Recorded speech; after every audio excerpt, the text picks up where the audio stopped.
ناظرین، آپ دیکھ رہے ہیں ہمارا چینل علم کی بہار اور میں ہوں آپ کا ہوسٹ علی۔ ناظرین، ایک دفعہ کا ذکر ہے کہ ایک بادشاہ اپنے تخت پر بیٹھا ہوا تھا۔ ایک مکھی اس کی ناک پر بار بار آ کر بیٹھ جاتی تھی۔ بادشاہ اپنے ہاتھ سے اسے دور ہٹاتا تو مکھی اڑ کر اس کی آنکھ پر آ کر دوبارہ بیٹھ جاتی۔ وہ بار بار مکھی کو دور ہٹاتا اور مکھی ہر بار آ کر بیٹھ جاتی تھی، یہاں تک کہ بادشاہ کو غصہ آ گیا اور مکھی کو آخر کار جان سے مار دیا۔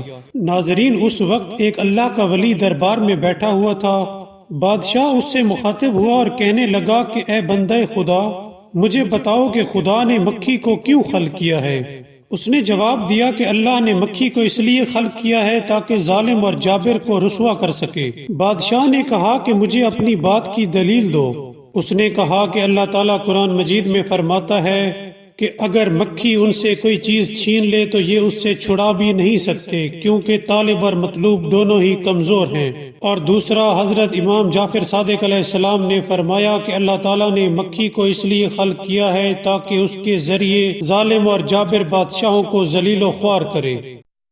ناظرین، اگر آپ کو ہماری ویڈیو پسند آئی ہو تو سبسکرائب کرنا مت بھولیے گا۔ Thank you.